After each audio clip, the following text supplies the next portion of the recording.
আরে দাদা, আপনার পরোটা 20 টাকায় 3টে, সঙ্গে আনলিমিটেড তরকারি।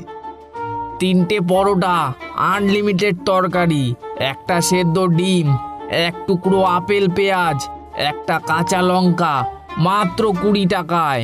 তুমি তো ভাইরাল হয়ে গেলে দাদা। এইভাবে বসে থাকলে হবে?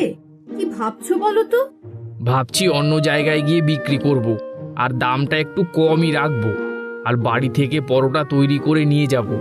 কালকে ভোরবেলায় ঘুম থেকে উঠেই আমাকে পরোটা তৈরি করতে হবে কিন্তু। আর তুমিও একটু উঠে পড়ো।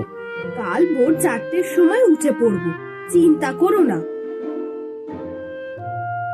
আলুর তরকারি করে ফেলেছি, ওটা পরোটার সাথে ভালো লাগবে। আমি পরোটাগুলো বেলে ফেলছি, তুমি ওগুলো সেকে নাও। হ্যাঁ হ্যাঁ, একদম। আর তাছাড়াও আমাকে সকালে ট্রেন ধরতে হবে। ভাবছি সোনারপুর স্টেশনে গিয়ে বিক্রি করব, ওখানে অনেক লোক আসে। রাজুদা আর রাজুদার বউ মিলে পরোটা তৈরি করে। সেই পরোটা তৈরি করতে করতে সকাল 5:30 বেজে যায়। আজ একেবারে 400 পিস পরোটা তৈরি করেছি। সব বিক্রি করতে পারলে ভালো লাভ আছে। আচ্ছা, আমি আসি গো বউ। দুর্গা দুর্গা, কৃপা করো মা।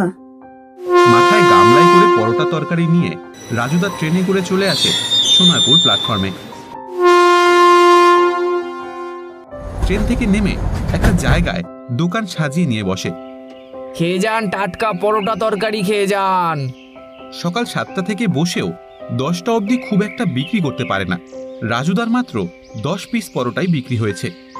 আজ তো একদমই বিক্রি হলো না। আমি 12টা অবধি দেখব, তারপর বাড়ি চলে যাব। কোনো লাভ নেই, বিক্রিই নেই। কিভাবে যে সংসারটা চলবে কি জানি।